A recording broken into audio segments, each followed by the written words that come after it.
តែយើងតលហាត់ថ្នាក់ទី8យើងបន្តទៀតគឺដោះស្រាយប្រព័ន្ធសម័យកាលចឹងដោះស្រាយប្រព័ន្ធសម័យកាលដែលទី2មាន2អញ្ញត្តិឧទាហរណ៍កាលដំប្រព័ន្ធសម័យកាលដែលទី2មាន2អញ្ញត្តិឧទាហរណ៍យើងមាន 8x កតាឲ្យ 4y បូក 5x ដូចជាស្វ័យគុណ x ស្មើនឹងប្រមាណ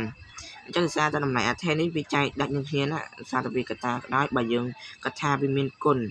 ចុះគុណបើគុណដកឲ្យបូកស្មើនឹងអ្វីអញ្ចឹងគុណបូកបើគុណបូកដកឲ្យបូកគឺស្មើនឹងចែកអញ្ចឹងចែកតែយើងចែកមកអាពីតម្លៃនៃអាថេនេះយើងចែកមកប្រហែលទីចែកណា4ចែក8ចែក2បាន8ចែក4បាន2អញ្ចឹង2គេអញ្ចឹង 2y ដោយសារ y នៅក្នុងកន្សោមដែលមានអញ្ញត្តិ1អញ្ចឹងអញ្ញត្តិយើងមានអញ្ញត្តិ1អញ្ចឹងគេchoយើងបានអញ្ញត្តិ2អញ្ញត្តិ2មកយើងទាញ x ហើយស្វ័យគុណ5មកយកបានអញ្ញត្តិ2បាទដោយសារអញ្ញត្តិដើមមួយនិងអញ្ញត្តិ1ឬក៏យើងដាក់សម័យកាល1និងសម័យកាល2អូខេអញ្ចឹងលំហាត់កនៅក្នុងមេរៀនយើងបកស្រាយហើយឥឡូវយើងមើលលំហាត់ខមើលលំហាត់ខគេមាន8ពលតេ n y បូកនឹង9សាសនាក្រេដកជាមួយនឹង8 spin អំព្រីក្រេស្មើនឹងប្រមាណអញ្ចឹងគេអត់យើងអញ្ញត្តិទេយើងដកធម្មតាចឹង8បូកនឹង8ពលតេ y បូកជាមួយនឹង9សាសនាក្រេបូកទៅបានអញ្ចឹង17សាសនាក្រេដោយសារក្រេធំជាងពលតេយើងទៀតអញ្ចឹងអំព្រីការ៉េយើងបានបូកនឹង8អំព្រីការ៉េស្មើនឹងអញ្ញត្តិរួមអញ្ចឹងស្មើនឹងដក1ជាតម្លៃនៃ full អញ្ចឹងយើងបានបកស្រាយលំហាត់ខយើងនៅក្នុងថ្នាក់ទី8ហើយហើយយើងបកស្រាយលំហាត់គួរមកយកបកស្រាយលំហាត់គួរអញ្ចឹងលំហាត់គួរយើងគេឲ្យយើង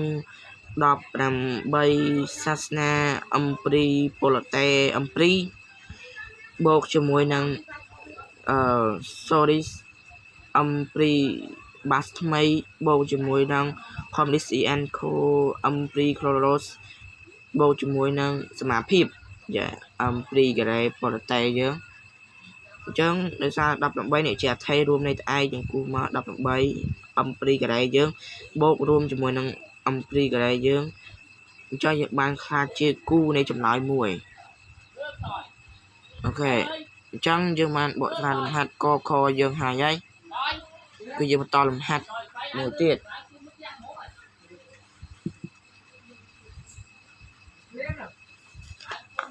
អូខេចុះយើងបន្តលំហាត់យើងមួយទៀតលំហាត់ដែលតកតងមួយនឹងមេរៀន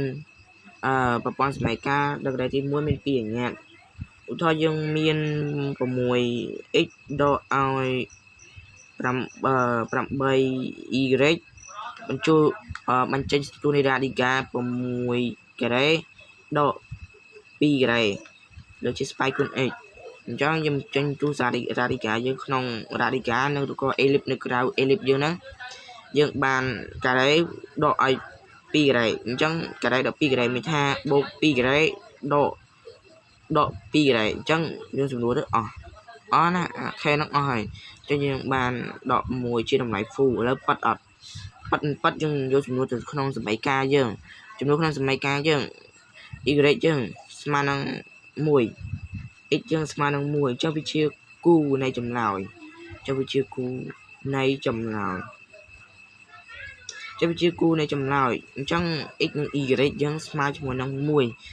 ជួបចំនួនក្នុងសម័យកាលយើងអញ្ចឹងយើងបាន2ដក2ការ៉េបូកជាមួយនឹង2ដក1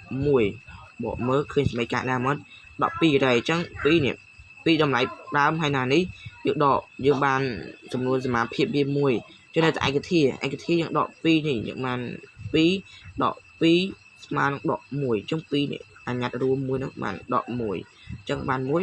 ដក1ដូចគ្នាអញ្ចឹងយើងបានដោយសារថានេះដកធម្មតាដោយសារវាដកផ្ទុយគ្នាផ្ទុយសញ្ញាគ្នាអញ្ចឹងវាបានដក1អូខេអញ្ចឹងការដោះស្រាយប្រព័ន្ធសម័យកាលនៅលេខទី1មាន2អញ្ញត្តិយើងបានចូលលំហាត់យើងបានបញ្ចប់ហើយ cứ như số thế chúng cho lồng hạt na đại khăm bằng giấy thế cứ giờ mình to mê điên giờ mình to tiết để chạy to cho mùi năng tây cả là trong tây là vậy khác cứ nhầm năng lợi dụng là video khá mục tiết trong nhầm dọc lồng hạt một tiết đọc trong ngô muồng làm mây mình chọc kha lồng hạt dương trong trung ngô làm mây như xua bỏ xài ok trong năm bay như số bỏ sai tôi dương còn pi lồng hạt dương vinh mặt đòn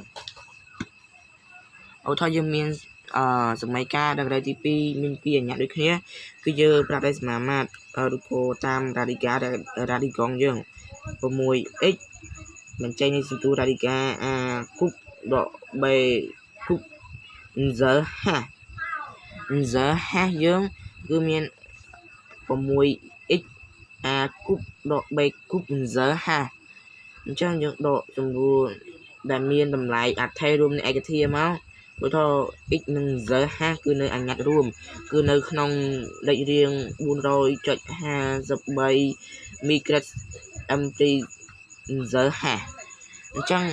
ជាមួយ x និង mt ការ៉េ z ហាយើងបានចែកបាន z ហាយើងបាន 6x ដកគុកបូក b ការ៉េរួមអញ្ញត្តិនៃ cd ការ៉េដក